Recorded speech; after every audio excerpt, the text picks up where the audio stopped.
আলিপুরদুয়ার,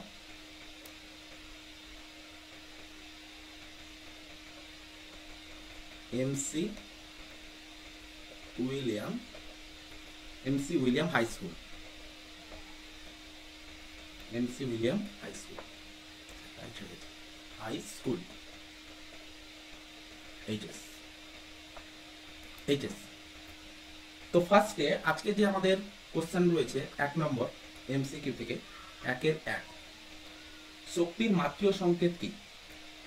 শক্তির মাত্রিয় সংকেত কি? এখানটায় বলেছে ml × 2, ml² × 2, ml² × 3, অপশন 4 দিয়েছে ml × 1। তো অপশন হবে একের জায়গায় বি, ml² × 2। 2 নম্বর কোশ্চেন, একটা লব্ধ এককের নাম তোমাকে বলতে বলেছে। অপশন দিয়েছে 4টা অপশন রয়েছে। তো 4টা অপশন কি কি? আলোকবর্ষ, অ্যাম্পিয়ার, ক্যান্ডেলা, জুল। তাহলে কোনটা হবে? দেখো জুল হবে। লব্ধ কি হবে? জুল। অপশন 3তে লক্ষ্য করো যে সাধারণ স্কেলের সাহায্যে প্রদত্ত কোন দৈর্ঘ্যটি মাপা সম্ভব নয়। কি কি অপশন দিয়েছে দেখো, 2.5 সেন্টিমিটার দিয়েছে, 3.7 সেন্টিমিটার একটা দিয়েছে, 5.12 সেন্টিমিটার একটা দিয়েছে, আরেকটা দিয়েছে 12.5 সেন্টিমিটার একটা দিয়েছে। তো আমরা কোনটা পরিমাপ করতে পারবো না? 5.12 এইটা আমরা পরিমাপ করতে পারবো না, অপশন সি। এবারে 4 নম্বরে লক্ষ্য করো, 1 কেজি ভরের একটি বস্তুকে 5 মিটার/সেকেন্ড সমবেগে চালাতে যে বলের প্রয়োজন তা হলো, দেখো সমবেগে চলার অর্থ কি? তার u = v। তাহলে u = যদি v হয় তাহলে a = কত হবে? 0। তাহলে তার ত্বরণ থাকবে কি? থাকবে না। তাহলে ত্বরণ যদি না থাকে তাহলে নিউটনের দ্বিতীয় গতির সূত্র কি বলছে? Net force = mass into acceleration. তাহলে a যদি 0 হয় তাহলে নেট ফোর্স কত হবে? ডেফিনেটলি 0। ক্লিয়ার? তাহলে অপশন কত হবে? বি অপশনটা হবে, বি, অপশন বি। 5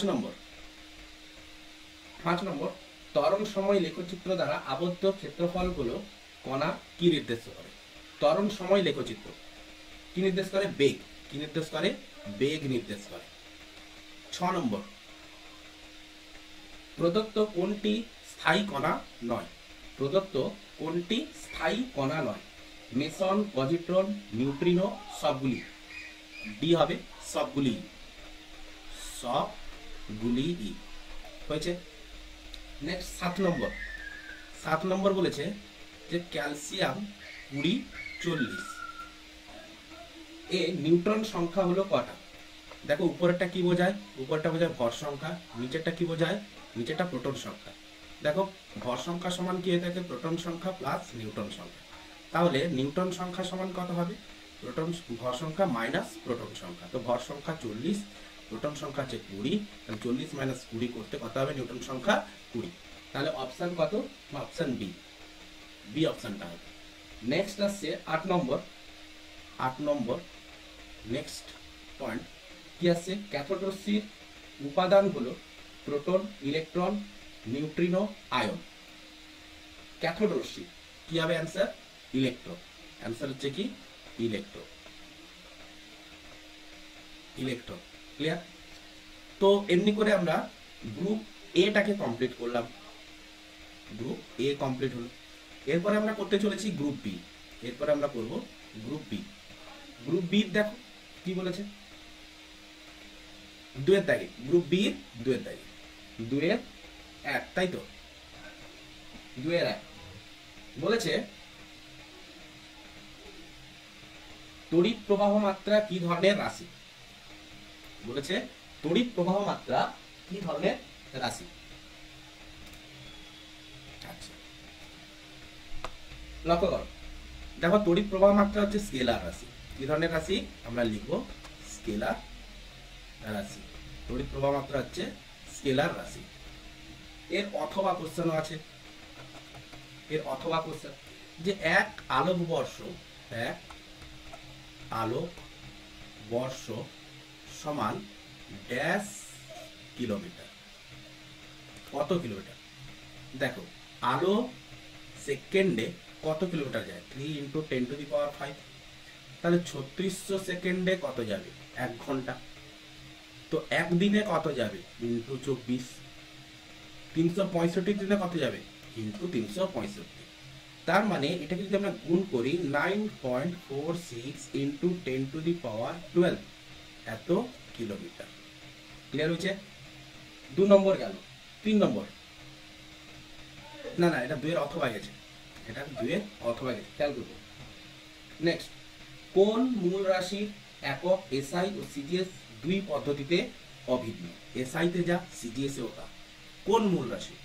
দেখো সময়, সিজিএস ও সেকেন্ড, এসআই তেও সেকেন্ড। 3 নম্বর বলেছে যে সত্য বা মিথ্যা দেখো, ক্রিয়া ও প্রতিক্রিয়া বল একই বস্তুর উপর প্রযুক্ত হয়। একদম মিথ্যা, প্রযুক্ত হয় না, প্রযুক্ত হয় না। তাহলে অ্যান্সারটা কি হবে? এই উক্তিটা মিথ্যা। ক্লিয়ার? এই উক্তিটা কি হবে? মিথ্যা। নেক্সট, 4 দাগে যে 500 গ্রাম ভরের একটি বস্তুর বেগ 10 মিটার পার সেকেন্ড। ভর কত দিয়েছে? না 500 গ্রাম। বেগ কত দিয়েছে? না 10 মিটার পার সেকেন্ড। তাহলে বেগটাকে যদি আমি সেন্টিমিটারে কনভার্ট করি তাহলে আমাকে 100 দিয়ে গুণ করতে হয়। এত কি হবে? Centimetre per second. তাহলে ভরবেগ কত হবে? ভরবেগ equals to P equals to কি হয়? mv, তাই না? তাহলে m হচ্ছে কত? 500, v হচ্ছে কত? 1000। তার মানে একে যদি আমরা গুণ করে নিই 5 × 10⁵ এত কি আসবে?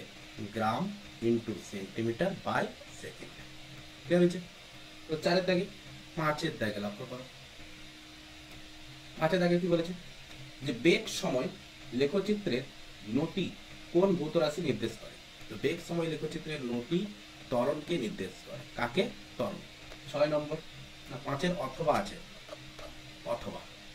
অথবা কি বলেছে? যে দড়ি টানাটানি খেলায় দড়ির উভয় প্রান্তে 15 নিউটন টান প্রয়োগ করলে দড়িতে টান কত হবে? দড়িতেও টান হবে 15 নিউটন। হচ্ছে 6 নম্বর। এটা হচ্ছে কনসেপ্ট। দড়িটাকে দড়িতে মানে ইউনিফর্মলি টেনশনটা ডিস্ট্রিবিউট হয়ে যায়। দড়ি বলো, স্প্রিং বলো, এগুলোতে সব ইউনিফর্মলি টেনশনটা ডিস্ট্রিবিউট হয়, ফোর্সটা ডিস্ট্রিবিউট হয়ে যায়। নেক্সট, কোন পরমাণু তৃতীয় মুখ্য শক্তি স্তরে সর্বাধিক কয়টি ইলেকট্রন থাকতে পারে? তৃতীয় মুখ্য শক্তি স্তর, যেখানে n ইকুয়ালস টু হচ্ছে কত? 3। তাহলে আমাদের ফর্মুলা আছে কত? বোরগুলির স্কিম থেকে 2n², তাহলে 2 × 3², তার মানে কটা হবে? 18টা। 3² মানে হচ্ছে 9, 9 18। তাহলে তৃতীয় মুখ্য শক্তি স্তরে সর্বোচ্চ 18টি ইলেকট্রন থাকবে। 7 নম্বর লক্ষ্য করো। ম্যাগনেসিয়ামের পারমাণবিক সংখ্যা 12, Mg+2 আয়নে ইলেকট্রন সংখ্যা কত হবে? ম্যাগনেসিয়ামের পারমাণবিক সংখ্যা 12, Mg+2 তে ইলেকট্রন সংখ্যা কত হবে? দেখো ইলেকট্রন সংখ্যা কত হবে? ইলেকট্রন সংখ্যা কত হবে? না 10টা। কি করে? না ম্যাগনেসিয়াম পরমাণু যদি হতো তাহলে প্রোটন যদি 12টা হতো, ইলেকট্রন কটা হতো? 12টা হতো।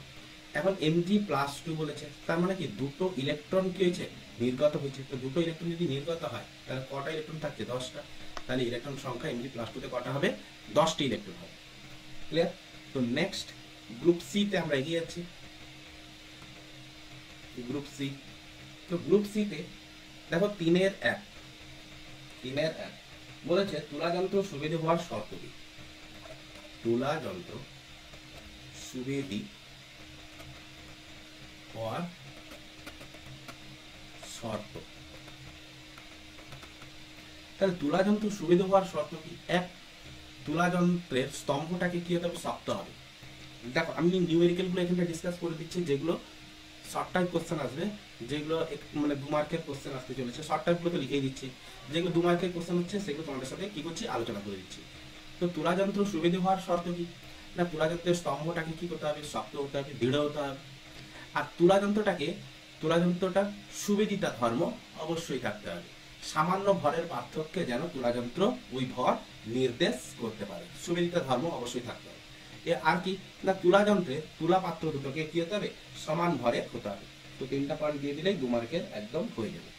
তো নেক্সট কোশ্চেন বলেছে যে 75 সেন্টিমিটার কিউব পারদের ভর যদি এত হয়, কি বলেছে কোশ্চেনটা, যে 75 সেন্টিমিটার কিউব পারদের ভর কত বলেছে 1.02 কেজি হলে ঘনত্ব কত হবে। তো ঘনত্ব সমান কি হয়ে থাকে, ভর বাই আয়তন। ক্লিয়ার?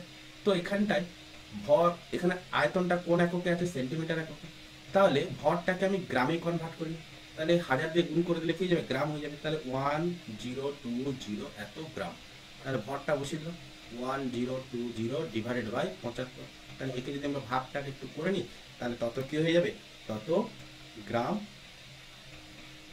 পার সেন্টিমিটার কিউব, তার একক চলে আসবে গ্রাম পার সেন্টিমিটার কিউব।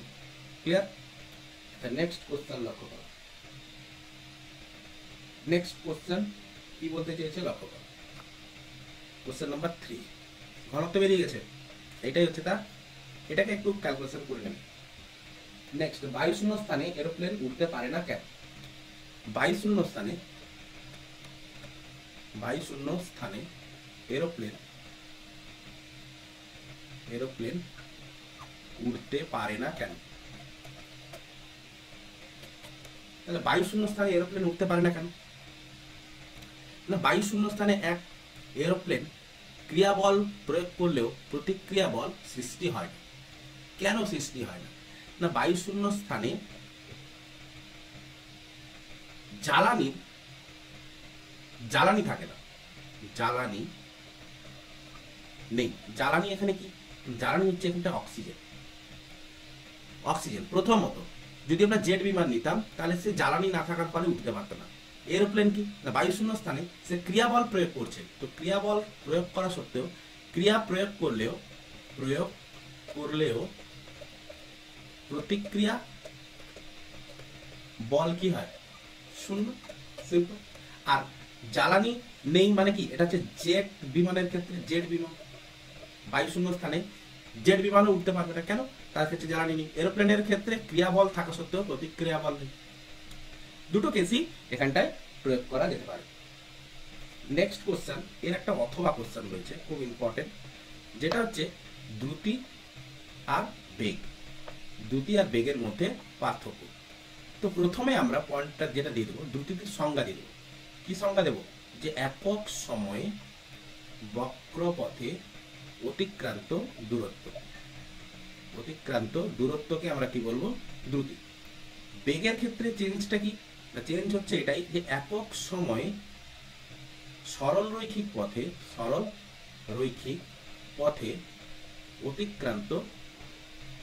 অতিক্রান্ত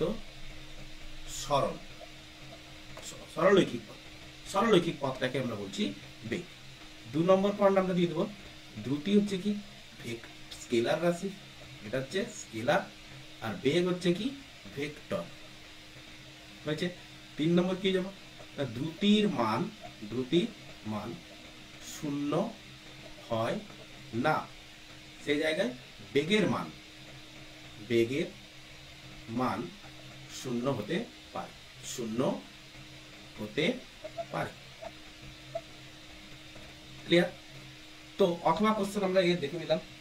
তো নেক্সট আসতে চলেছে 4 দাগে, কত, 3-4, এটা 3-4।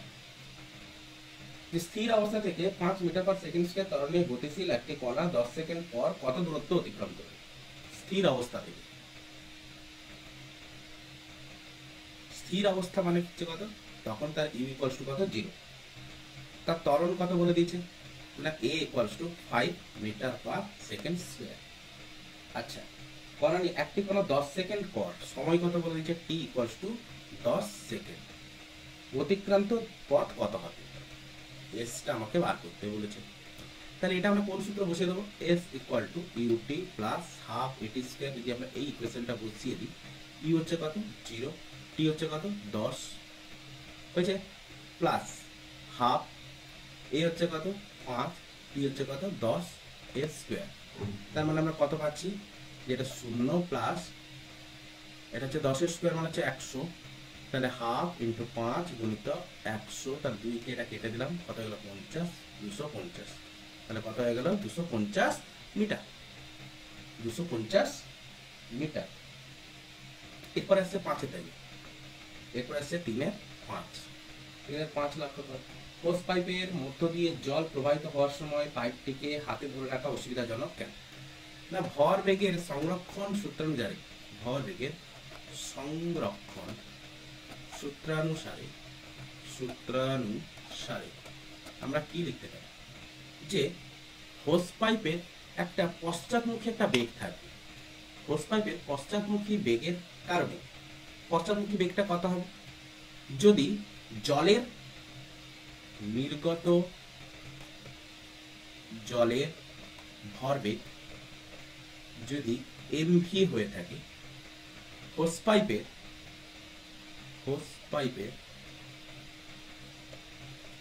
ভর যদি ক্যাপিটাল এম হয়ে থাকে, তাহলে হোস পাইপের বেগ কত হবে? না, minus of MV by capital M. তাহলে মাইনাস অফ একটা পশ্চাৎ, মাইনাসটা কি বোঝাচ্ছে? যেদিকে জল নির্গত হবে হোস পাইপের বেগটা তার বিপরীত দিকে হবে, এই হচ্ছে কথা। তো ভরবেগের সংরক্ষণ সূত্র অনুযায়ী আমরা এটাকে বলতে পারি। আচ্ছা, নেক্সট কোশ্চেন বলেছে ভরই বস্তুর জাড্যের পরিমাপ। দেখো, ভরই বস্তুর জাড্যের পরিমাপ, এটাও আমরা আমাদের যে লেকচার রয়েছে বল ও গতি চ্যাপ্টার থেকে, যে লেকচার আমরা সিকোয়েন্সে করেছি সেই লেকচারে কিন্তু রাখা আছে। সেই লেকচার তুমি খোঁজ করলেই পেয়ে যাবে, খোঁজ করলে না, টপিকস দিয়েই রাখা আছে, পুরো একদম টপিকস আকারে দেওয়া আছে যে ভরই বস্তুর জাড্যের পরিমাপ। যত ভর বেশি হবে তার ত্বরণ তত কম। মুদ্রার ঘটনাটা হচ্ছে কি, এর অথবা 5-এর অথবা যে m প্রপোর্শনাল টু 1/a। তাহলে ভর যত বেশি হবে তার ত্বরণ তত কম। তাহলে ত্বরণ যদি ততই কমতে থাকে, তার স্থির থাকার প্রবণতাও কি হবে? তত বেশি হবে। তার স্থির থাকার প্রবণতা তত বেশি হবে। তাহলে কোনো বস্তু যদি স্থির থাকতে চায়, তাকে ত্বরণ ঘটাতে বেশি পরিমাণে বল প্রয়োগ করতে হবে, তবে গিয়ে তার আমি জাড্যের পরিবর্তন ঘটাতে পারবো, আদারওয়াইজ কিন্তু আমরা ঘটাতে পারবো না। তাহলে কেন? না, m প্রপোর্শনাল টু 1/a। তাহলে ভরই জাড্যের পরিমাপ। নেক্সট কোশ্চেন বলেছে 6 নম্বর। এইটাই হচ্ছে তোমার মোদ্দা কনসেপ্ট ফিজিক্সের, এই টার্মটা তোমাকে ডেফিনেটলি বলতেই হবে, নালে কিন্তু যেখানটায় নাম্বার তোমাদের কাটা যাবে। তো নেক্সট হচ্ছে কি বলেছে আইসোটোপ কাকে বলে, তার উদাহরণ। আইসোটোপ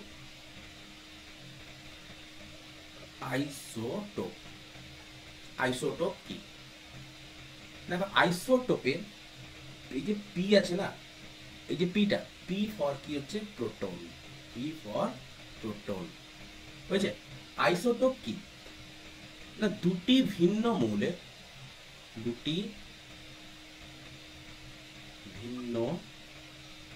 মৌলের পরমাণু প্রোটন সংখ্যা একই, কিন্তু ভর সংখ্যা আলাদা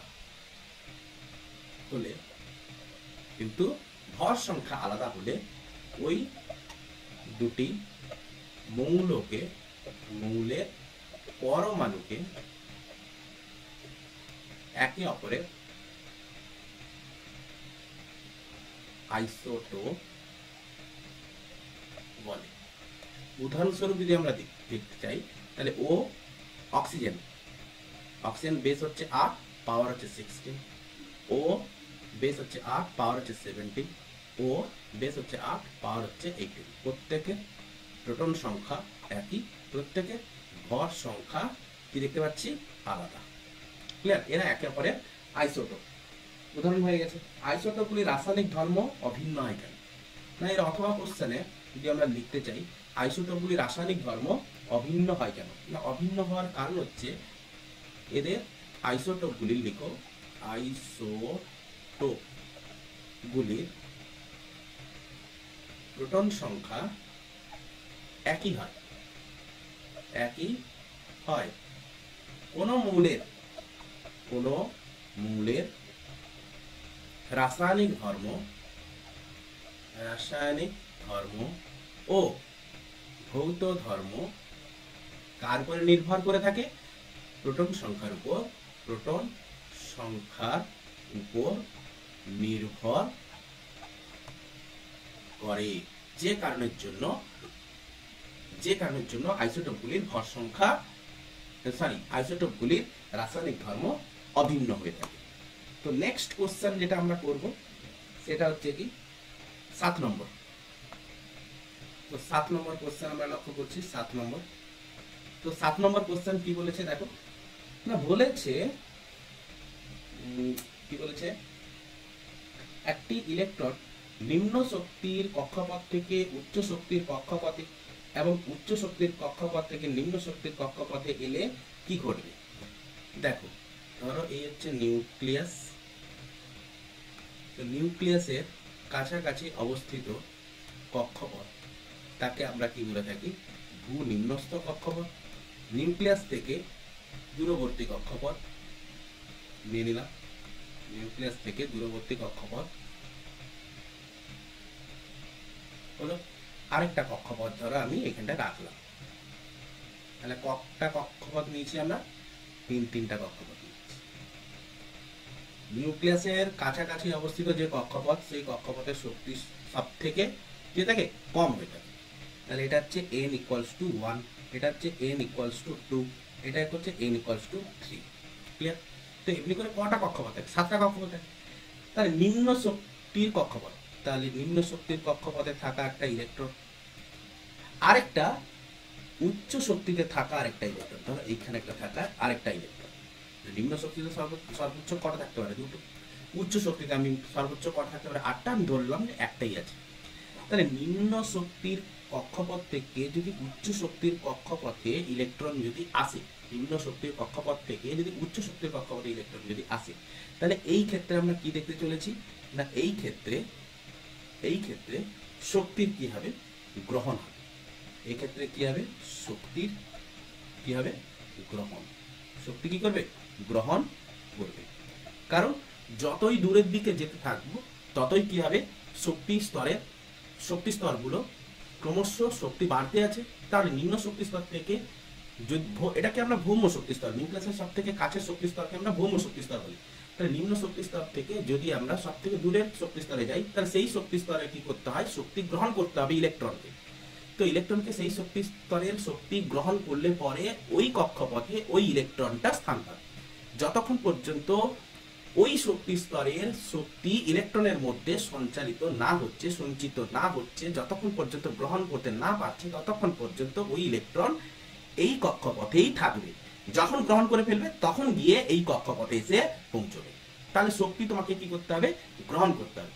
যদি উচ্চ শক্তি স্তর থেকে যদি আসতে চায়, যদি উচ্চ শক্তি স্তর থেকে যদি নিম্ন শক্তি স্তরে যদি আসতে চায়, তখন কি করবে না, উচ্চ শক্তি স্তর থেকে যদি নিম্ন শক্তি স্তরে যদি আসতে চায়, তখন দেখো যদি আসতে চায় তখন কি করবে? উচ্চ শক্তি স্তর থেকে নিম্ন শক্তি স্তরে আসতে চাইছে, তখন সে কি করবে? শক্তি বর্জন করবে। শক্তি কি করবে? বর্জন। ক্লিয়ার করতে পারছি? তাহলে শক্তি কখন বর্জন করবে, শক্তি কখন গ্রহণ করবে? একটা কক্ষপথে যখন ইলেকট্রন যখন ঘুরতে থাকবে তখন তার শক্তির গ্রহণ বর্জন কিছুই হবে না। যে কক্ষপথে আছে সেই কক্ষপথে ইলেকট্রন ঘুরতে থাকলে তার শক্তি সর্বদা ধ্রুবক থাকবে। তো শক্তি তখনই গ্রহণ বর্জন হবে যখন নিম্ন শক্তি স্তর থেকে উচ্চ শক্তি স্তরে যাচ্ছে, তখন গ্রহণ করবে। উচ্চ শক্তি স্তর থেকে যখন নিম্ন শক্তি স্তরে আসছে তখন কি করবে? বর্জন করবে। কারণ দুটো কেসে ইলেকট্রন শক্তি গ্রহণ বর্জন করে থাকে। ক্লিয়ার? আচ্ছা, এবার যেটা আসছে সেই কোশ্চেনটা হচ্ছে 8 নম্বর কোশ্চেন। আমাদের 8 নম্বর কোশ্চেন আমরা করতে চলেছি 3-8। লক্ষ্য করবে, এটা হচ্ছে 3-8। তো 3-8 দাগের কোশ্চেন লক্ষ্য করো, যে বলেছে একটি মৌলের পরমাণুতে কে কক্ষে দুটো, কে কক্ষে কটা রয়েছে? কে কক্ষে রয়েছে 2টি ইলেকট্রন রয়েছে। আচ্ছা, লিখছি না এটা, কে কক্ষে 2টো। এল কক্ষে কটা? এল কক্ষে হচ্ছে 8টা। এম কক্ষে 3টা। এম কক্ষে কটা রয়েছে? 3টা ইলেকট্রন আছে। মৌলটির যোজ্যতা কত? তো আমাকে যোজ্যতা বার করতে বলেছে। তো যোজ্যতা আমি কি করে বার করব? তো সর্ববহিস্থ কক্ষপথে অবস্থিত যে কটা ইলেকট্রন গ্রহণ বা বর্জন করে সে নিকটস্থ নিষ্ক্রিয় মৌলের ইলেকট্রন বিন্যাস লাভ করে। তাহলে এই যে পরমাণুটা আমরা দেখতে পাচ্ছি, এই পরমাণু নিউক্লিয়াস হচ্ছে এটা। তাহলে নিউক্লিয়াসের প্রথম কক্ষপথে কটা ইলেকট্রন আছে? এটা প্রথম, এটা হচ্ছে দ্বিতীয় কক্ষপথ, এটা হচ্ছে তৃতীয় কক্ষপথ হয়েছে। তাহলে প্রথম কক্ষপথে কটা ইলেকট্রন আছে? একটা, দুটো। দ্বিতীয় কক্ষপথে একটা, দুটো, তিনটে, চারটা, পাঁচটা, ছটা, সাতটা, আরেকটা পুরো টিকিল, আটটা হয়েছে। তৃতীয় কক্ষপথে কটা আছে? একটা, দুটো, তিনটা। দেখো, বোর-বুরি তত্ত্ব অনুযায়ী আমরা জানি যে সর্ববহিস্থ কক্ষপথে n = 3। এই যে এটা হচ্ছে সর্ববহিস্থ কক্ষপথ। সর্ববহিস্থ কক্ষপথে যদি আমি 8টি ইলেকট্রন করতে পারি তাহলে ওই মৌলটা কি হবে? সুস্থিত হবে। যদি আমি এই n = 3 যে এই সর্ববহিস্থ কক্ষপথটাকে যদি আমি রিমুভ করতে চাই তাহলেও আমি এই 3 নম্বর কক্ষপথটা তখন থাকবে না, তখন নতুন যে পরমাণুটা আকার নেবে সেটা এরকম। প্রথম কক্ষপথে কটা আছে? দুটো। দ্বিতীয় কক্ষপথে কটা থাকবে? 8টা। দ্বিতীয় কক্ষপথে কটা থাকবে? একটা, দুটো, তিনটে, চারটা, পাঁচটা, ছটা, সাতটা, আটটা। কেন না? তখন তো 3 নম্বর কক্ষপথ নেই। তাহলে 8টা যদি করতে হতো তাহলে আমাকে 5টা ইলেকট্রন নিতে হতো। আচ্ছা, এবার সে যদি 3টা ইলেকট্রন যদি বর্জন করে দেয় তাহলে এখানটায় n = 3 কক্ষপথটা, এই কক্ষপথটা এখন নেই। তার মানে কি হচ্ছে? 3টা ইলেকট্রন সে কি করেছে? বর্জন করেছে। বর্জন করা মানে আমরা কি লিখতে পারি? -3e। তাহলে যদি সে 3টা ইলেকট্রন যদি বর্জন করে তাহলে যে পরিমাণ শক্তির তার লস হবে, 5টা ইলেকট্রন গ্রহণ করতে গেলে তাকে আরো বেশি পরিমাণে শক্তি কি করতে হবে? গ্রহণ করতে হবে। বাহ্যিকভাবে বেশি পরিমাণে শক্তি ওই নিউক্লিয়াসকে কি করতে হবে? গ্রহণ করতে হবে। তো 5টা ইলেকট্রন গ্রহণ করার থেকে 3টা ইলেকট্রন বর্জন করে দিয়ে সর্ববহিস্থ কক্ষপথে 8টা ইলেকট্রন করে নিয়ন নিষ্ক্রিয় মৌলের ইলেকট্রন বিন্যাস, যেটাকে = 2, L = 8 নিষ্ক্রিয় মৌলের ইলেকট্রন বিন্যাস লাভ করে, যার ফলে সে সুস্থিত হতে পারে। তাহলে এর ক্ষেত্রে সে 8টা গ্রহণ মানে 5টা গ্রহণ করে 8টা করতো। 5টা যদি গ্রহণ করতো তাহলে কি হতো? একটা, দুটো, তিনটে, চারটা, 5টা, তাই না? তো 5টা যদি গ্রহণ করতো তবে গিয়ে তার কি হতো? সুস্থিত হতো। কিন্তু সে 5টা কেন গ্রহণ করবে? তত তো বেশি শক্তি লস হবে। তাহলে 5টা যদি গ্রহণ করে তখন সে আর্গনের ইলেকট্রন বিন্যাস লাভ করবে। আর্গনের k কক্ষে দুটো, L কক্ষে 8টা, M কক্ষে 8টা, তখন কি নিষ্ক্রিয় হবে? তো 5টা তো গ্রহণ করতে তো শক্তির অত প্রয়োজন। তাহলে সব থেকে মিনিমাম শক্তি গ্রহণ করে সে যদি নিষ্ক্রিয় মৌল হতে পারে তাহলে সে কি করবে? সর্ববহিস্থ কক্ষপথে 3টা ইলেকট্রন কি করে দেবে? বর্জন করে দেবে। ক্লিয়ার হচ্ছে? সর্ববহিস্থ কক্ষপথে কটা ইলেকট্রন বর্জন করবে? 3টা ইলেকট্রন বর্জন করে দেবে। ক্লিয়ার হচ্ছে না ভাই? তো নেক্সট কোশ্চেনের দিকে যাই। এরপরে যেটা আমরা করতে চলেছি, না সেই কোশ্চেন আর একটু রয়ে গেছে। কি রয়ে গেছে? না যোজ্যতা তো পেয়ে গেলাম, যে যোজ্যতা কত? না যোজ্যতা হচ্ছে, ফাইনালি যোজ্যতা আমরা এখানটায় লিখে দিই। যোজ্যতা কত? না যোজ্যতা হচ্ছে 3। যোজ্যতা হচ্ছে 3। আচ্ছা, মৌলটির ভর সংখ্যা 27 হলে নিউটন সংখ্যা কত? বলেছে ভর সংখ্যা A = যদি 27 হয় তাহলে নিউটন সংখ্যা কত?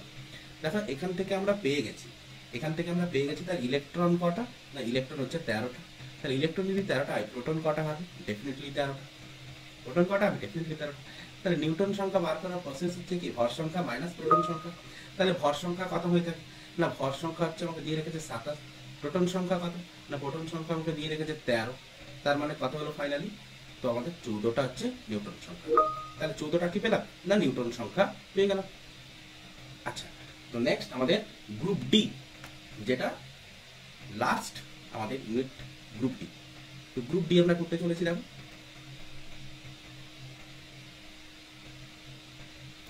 কি করব? Group D. তো গ্রুপ ডি তে আমরা করব কি?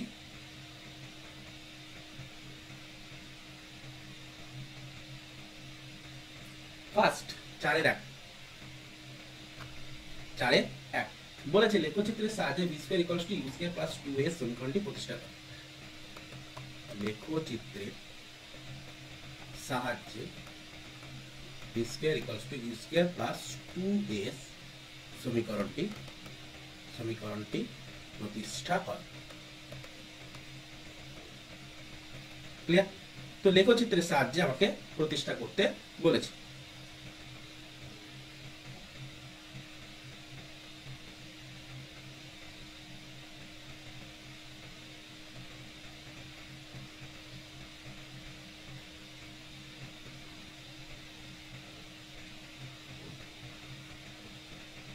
লেখচিত্রের সাহায্যে V square equals to U square plus 2as প্রমাণ করতে বলেছে। তো একটা লেখচিত্র, তো এদিকে হচ্ছে কি সময় অক্ষ, আমরা অলরেডি এর ভিডিও ক্লিপস আমরা করে রেখেছি, এখানটা আমরা খুব দ্রুত হারে করতে থাকবো। এদিকে হচ্ছে কি বেগ অক্ষ। তাহলে আমি মানলাম যে কোনো একটা বস্তু, এটা হচ্ছে মূল বিন্দু, যখন বস্তুটা টি ইকুয়ালস টু 0 তখন বস্তুটা যাই হোক একটা বেগ রয়েছে ইউ, তাহলে বস্তুটা ধীরে ধীরে ত্বরণ নিয়ে বৃদ্ধি পেতে আছে। তো এই জায়গাটা বস্তুটার বেগ কত হয়েছে টি সময় পর, তো কত সময় পর এখান থেকে এত করছে টি সময়, মানে টি সময় পরে বস্তুটার বেগ হচ্ছে কত না ভি। ক্লিয়ার? তো বস্তুটার ত্বরণ কত না সময় অক্ষের সমান্তরালে, এটা হচ্ছে সময় অক্ষ, সময় অক্ষের সমান্তরালে কি করলাম একটা সরলরেখা টানলাম। তো যে নতিটা আমরা পাচ্ছি সেটাই হচ্ছে কি ত্বরণ, এটাই হচ্ছে এ। তাহলে এই ত্বরণটা আমরা কি করে বার করব না এ ইকুয়ালস টু ট্যান থিটা, তাই না? তো এ ইকুয়ালস টু যদি ট্যান থিটা হয়ে থাকে, তো ট্যান থিটা মানে কি হয়ে থাকে লম্ব বাই ভূমি।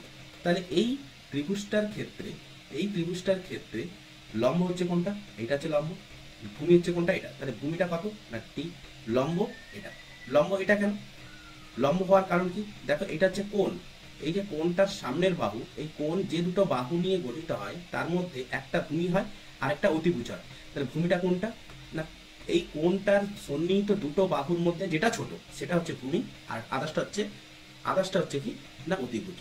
তখন সম্মুখবর্তী যে বাহুটা থেকে যায় সেটা কি হয়ে যাবে না লম্ব, সম্মুখবর্তী বাহুটা কি হয়ে যাবে লম্ব। তাহলে লম্বটা আমি কি করে পাবো, এইখান থেকে এইটুকু হচ্ছে কত না ইউ, এইখান থেকে এতটুকু হচ্ছে কত না ভি। তাহলে টোটালটা থেকে এইটুকু যদি আমি বাদ দিই, তো এইটুকু আমি টোটালটা থেকে বাদ দিলাম, তো টোটালটা হচ্ছে ভি, এইটুকু হচ্ছে ইউ, তাহলে টোটালটা থেকে যদি এইটুকু আমি বাদ দিই তার মানে লম্বটা পেয়ে যাবো। তাহলে লম্বটা কত পাবো ভি মাইনাস ইউ বাই ভূমিটা কত না টি, তাহলে এ ইকুয়ালস আমরা পেয়ে বসলাম।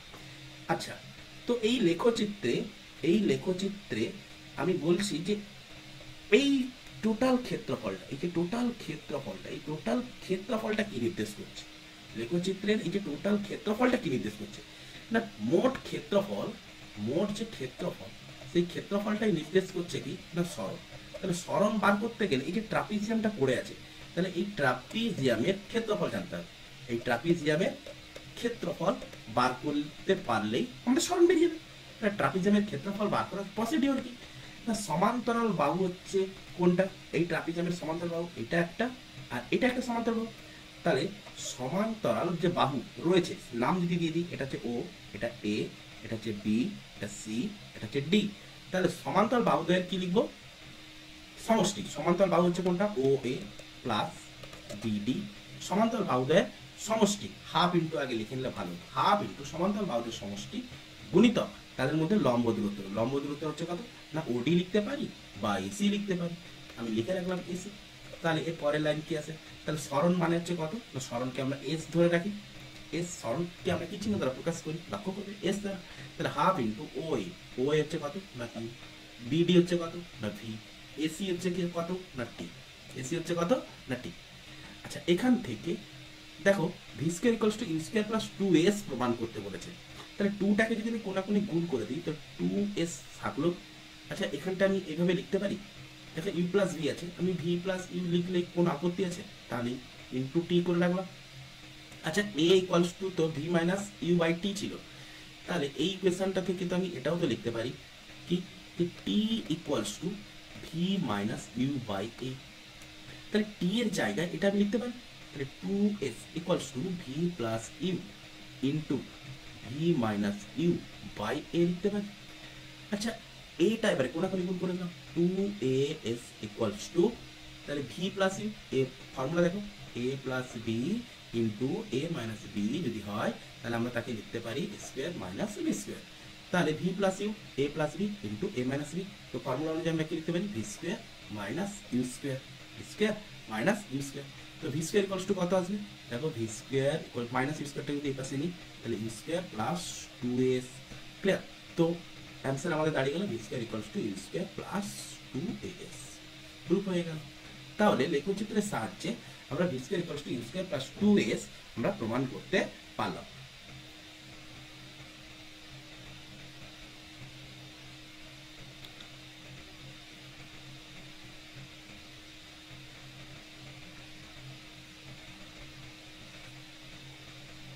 হয়েছে? তো নেক্সট দেখো, নেক্সট কোশ্চেন লক্ষ্য করো,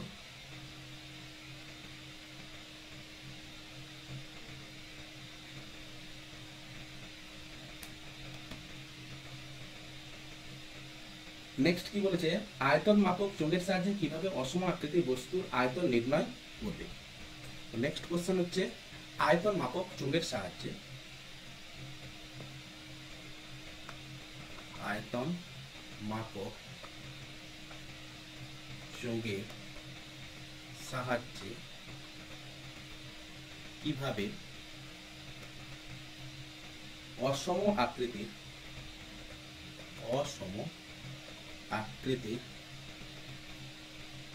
বস্তুর আয়তন নির্ণয় করবে। আয়তন মাপক চোঙের সাহায্যে অসম আকৃতির বস্তুর আয়তন কিভাবে নির্ণয় করবে। তো এই কোশ্চেনটাকে আমরা কিভাবে সলভ করব, দেখো লক্ষ্য করো। তো আমাদের এই একটা বিকার রয়েছে, একটা বস্তু আমি নিয়েছি, ধরো এরকম এরকম এরকম এরকম বস্তু একটা নিয়েছি।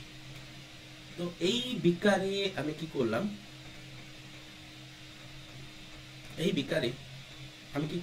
কানায় এই বিকারটাকে আগে একটা পাত্রের উপর বসিয়েছি, একটা পাত্র নিয়েছি, যে পাত্রের উপরে বিকারটাকে বসিয়েছি। বিকারটাকে কি করেছি, কানায় জল নিয়েছি। এবারে এই বস্তুটাকে কি করলাম, একটা সুতো দিয়ে বাঁধলাম। তো ওই সুতো দিয়ে বস্তুটাকে আমি কি করলাম, এর মধ্যে আমি কি করলাম, ফেলে দিলাম। আস্তে আস্তে সুতো দিয়ে ধরেছি, সুতোটা দিয়ে, তো সুতো দিয়ে ধরে কি করেছি, আস্তে করে এর মধ্যে কি করেছি, ফেলে দিয়েছি। দিতে কি হবে না, বস্তুটা যতটা আয়তন দখল করবে, সম আয়তনের জল কি করবে, উপচে পড়বে বাইরে। বস্তুটা যদি আলাদা কালার দিয়ে দেখাতে চাই, সম আয়তনের জল কি হবে, বাইরে উপচে পড়বে।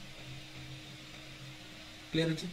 এই তরলটাকে আমরা কি করলাম, মাপনী চোঙ তো বুঝি। তো মাপনী চোঙে কি করলাম, আরে এই বস্তুটা আমি মাপনী চোঙ নিয়েছি, আমি মাপনী চোঙে জল নিয়ে তো বস্তুটাকে ডুবাতে পারতাম। কিন্তু প্রবলেম হচ্ছে একটাই, যদি বস্তুটা যদি ওই মাপনী চোঙের মধ্যে না ঢুকতো তাহলে কি হতো, তাহলে তোমাকে এই প্রসিডিওরে হাঁটতে হতো, তাই না? সেই জন্যই আমি করেছি যে এই বস্তুটাকে এবারে কি করব, ওই জলটাকে কি করবো, এই মাপনী চোঙে কি করা থাকে, অংশাঙ্কিত করা থাকে। প্রথমে হচ্ছে 0 সেন্টিমিটার, তারপরে কিছুটা ঘর যায়, তারপরে এমনি করে পরপর দাগ কাটা থাকে। তো জলটা যতটা হাইটের হবে, জলটা ধরো এইটুকু হাইটের, তাহলে এইখানটায় মাপনী চোঙের যে দাগটা লেখা আছে, সাপোজ লেখা আছে 13 সেন্টিমিটার কিউব, তাহলে যে পরিমাণ জলটা আমি পেলাম, সেই জলটাই হচ্ছে কি ওই বস্তুর আয়তন। ক্লিয়ার হয়েছে? নেক্সট, লম্বন ভুল কাকে বলে, বা লম্বন ভ্রম কি, কিভাবে এই ভ্রম এড়ানো যায়। কিভাবে এই লম্বন ভ্রম এড়ানো যায়। লম্বন ভ্রম হচ্ছে কি, ধরো তোমার কাছে একটা স্কেলের সাহায্যে এই রেখাটার দৈর্ঘ্য তুমি পরিমাপ করবে। তখন তুমি কি করবে না, স্কেলটাকে তুমি নিচে বসিয়েছো, স্কেলটার গায়ে কি করা আছে, দাগ কাটা আছে। স্কেলটার গায়ে ছোট ছোট ছোট ছোট ছোট ছোট দাগ কাটা আছে। ধরো এই দাগটা ছোট ছোট এরকম করে দাগ কাটা আছে, দাগ কাটছি। এখানে একটা বড় দাগ, এখানে একটা বড় দাগ, এখানে একটা বড় দাগ, এখানে একটা, এখানে একটা, এখানে এরকম করে বড় দাগ। এবারে এই যে দাগটা আছে, এই দাগটা তুমি যদি এরকম সোজা ভাবে দেখো, তাহলে কি হবে, তোমার চোখ ধরো এখানটায় আছে, তুমি যদি এরকম সোজা ভাবে দেখো তাহলে কি আসবে না, এই দাগটার একদম, এই দাগটার উপরে পুরো একদম সোজা ভাবে তুমি দেখো, পুরো একদম দাগটার উপরে কি হবে, একদম সোজা ভাবে তুমি যদি দেখো, তাহলে কি আসবে, পুরো অনেকটা ভুল তোমার কম আসবে। যদি তুমি এই দাগটার উপর এইভাবে যদি নজর যদি তুমি এইরকম দাও, এইরকম দুটো প্রসেস হতে পারে। যদি আমি এইভাবে দিই তাহলে একটু হলেও ত্রুটি আসবে।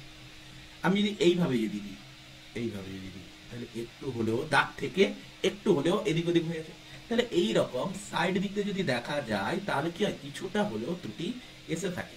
তো এই ত্রুটিটাকে আমরা বলে থাকি লম্বন ভ্রম। তো আমাকে সর্বদা কিভাবে দেখতে হবে, একদম লম্বভাবে দেখতে হবে, তবেই গিয়ে লম্বন ত্রুটি কম। তাহলে আমাকে এইভাবে দেখতে হবে, একদম ওই দাগের উপর সোজাভাবে চোখ রাখতে হবে। আচ্ছা, হাইড্রোজেনের আইসোটোপগুলি গঠন বর্ণনা করো। নেক্সট টপিক বলেছে কি, হাইড্রোজেনের আইসোটোপগুলি গঠন। তো আমাদের 4 দাগে 3 নম্বর কোশ্চেন, হাইড্রোজেন। তো হাইড্রোজেনের আইসোটোপ কটা হয়ে থাকে, H11, H12, H13। তো এটাকে বলা হয় সাধারণ হাইড্রোজেন।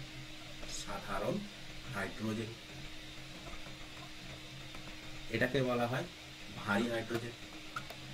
ভারী হাইড্রোজেন, এদের আরো নাম আছে কি, সাধারণ হাইড্রোজেন বা প্রোটিয়াম। প্রোটিয়াম, প্রোটিয়াম, ভারী হাইড্রোজেন বা ডাইটোরিয়াম।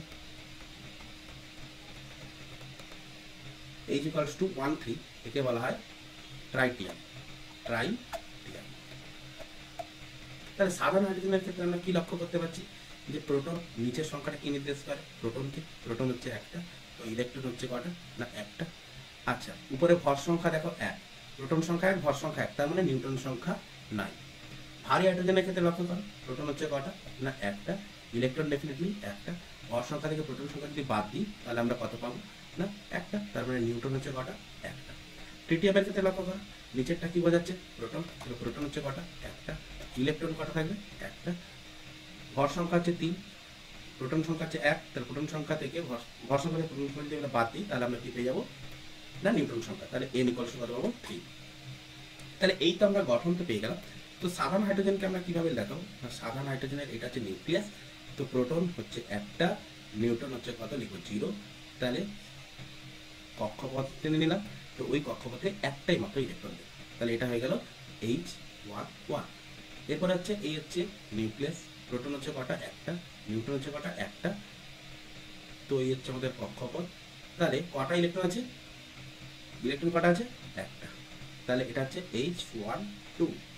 আচ্ছা, এবারে আসছে কি নিউক্লিয়াস, প্রোটন হচ্ছে কটা একটা, নিউটন হচ্ছে কটা দুটো, নিউটন হচ্ছে কটা এটা 2 হবে, এটা 2 হবে, নিউটন হচ্ছে কটা দুটো, আর এই হচ্ছে আমাদের কক্ষপথ, ইলেকট্রন কটা, ইলেকট্রন হচ্ছে কটা না একটা।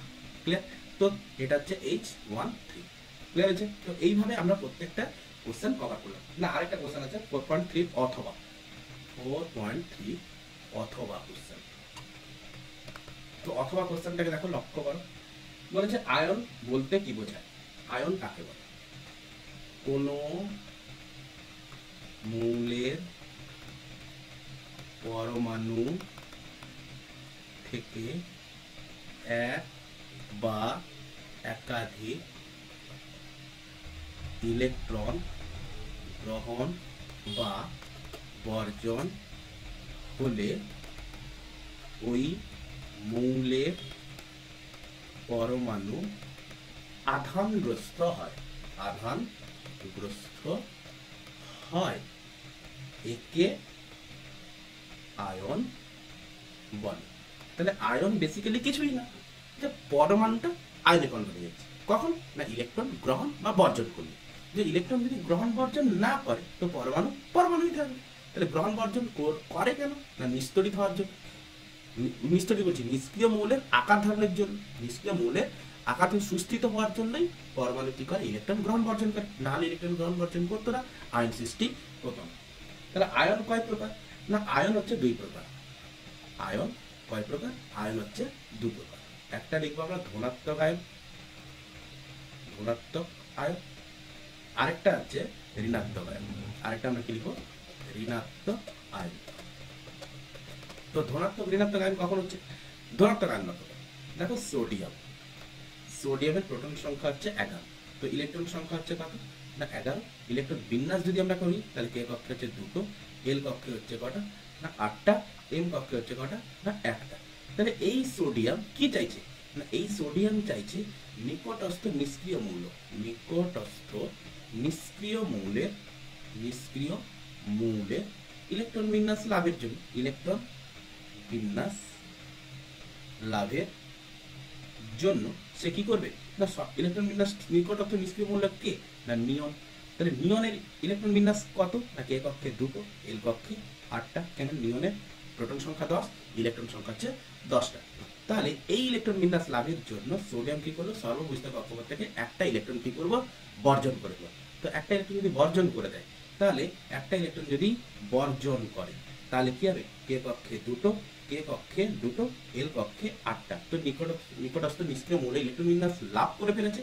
তাহলে এখন কি হবে না, এখন যে সোডিয়াম পরমাণুটা, এখন এই সোডিয়াম পরমাণুটা ক্ষেত্রে প্রোটন কটা আছে? 11টা। ইলেকট্রন কটা আছে? না 10টা। তাহলে একটা ধনাত্মক আধান কি আছে? এখনো পর্যন্ত বেশি আছে। সেহেতু ধনাত্মক আধান বেশি থাকার জন্য উপরে আমরা কি লিখে দেবো? একটা প্লাস চিহ্ন দিয়ে দেবো। ক্লিয়ার আছে? তাহলে ধনাত্মক আয়নের একটা উদাহরণ আমরা ক্লিয়ার করতে পারলাম। তো ঋণাত্মক আয়নের উদাহরণ দেখো। তো ঋণাত্মক আয়ন দেখো, ঋণাত্মক আয়নের যদি আমরা একটা উদাহরণ নিই, দেখো ক্লোরিন নেব। ক্লোরিনের ক্ষেত্রে কত হয়ে থাকে? প্রোটন সংখ্যা 17টা। প্রোটন সংখ্যা কত হয়ে থাকে? 17টা। তাহলে এই ক্লোরিন সে কি করছে? তার ইলেকট্রন কটা? 17। তাহলে ইলেকট্রন বিন্যাস যদি করি, তাহলে কে কক্ষে হচ্ছে 2টো, এল কক্ষে কটা? 8টা, এম কক্ষে কটা? 7টা। তাহলে এই ইলেকট্রন কি করছে না, এই ক্লোরিন কি করছে? নিকটস্থ নিষ্ক্রিয় মৌল কে না আর্গন, কে না আর্গন, আর্গনের ইলেকট্রন বিন্যাস লাভের জন্য একটা ইলেকট্রন কি করে? একটি ইলেকট্রন গ্রহণ করে। দিলে কি হয় না, একটা ইলেকট্রন যদি গ্রহণ করে ফেলে, তাহলে কে কক্ষে কটা হয়েছে? 2টো, এল কক্ষে কটা হচ্ছে? 8টা, এম কক্ষে কটা হয়ে যাচ্ছে? 8টা। কেন না, আর্গনের ইলেকট্রন বিন্যাস লক্ষ্য করো, কে কক্ষে 2টো, এল কক্ষে 8টা, এম কক্ষে 8টা। তাহলে আর্গনের ইলেকট্রন বিন্যাস লাভের, আর্গনের ইলেকট্রন বিন্যাস পেয়ে যাচ্ছে। তো আর্গনের ইলেকট্রন বিন্যাস পেয়ে গেলে কি হচ্ছে? এই ক্লোরিন কি হয়ে যাচ্ছে? আর্গনের ইলেকট্রন বিন্যাস পেয়ে যাওয়ার জন্য এই ক্লোরিন কি হচ্ছে? নিষ্ক্রিয় মৌলের ন্যায় আচরণ করছে। তাহলে তখন আমরা কি লিখবো? তাহলে এই ক্লোরিনের প্রোটন সংখ্যা কত? না প্রোটন সংখ্যা 17, ইলেকট্রন সংখ্যা কত হয়েছে? 18। তার মানে একটা ইলেকট্রন কি হয়েছে? বেশি। ইলেকট্রনের চার্জ কেমন প্রকৃতির হয়ে থাকে? ঋণাত্মক প্রকৃতির হয়ে থাকে। তাহলে আমরা কি পাচ্ছি না Cl মাইনাস। তাহলে এটা হচ্ছে কি? ঋণাত্মক আয়নের একটা উদাহরণ। ক্লিয়ার হয়েছে? এটা হচ্ছে ঋণাত্মক আয়নের উদাহরণ Cl মাইনাস। তাহলে Cl মাইনাস হচ্ছে ঋণাত্মক আয়নের উদাহরণ, ধনাত্মক আয়নের উদাহরণ হচ্ছে Na প্লাস। এরকম অসংখ্য আছে। ক্লিয়ার?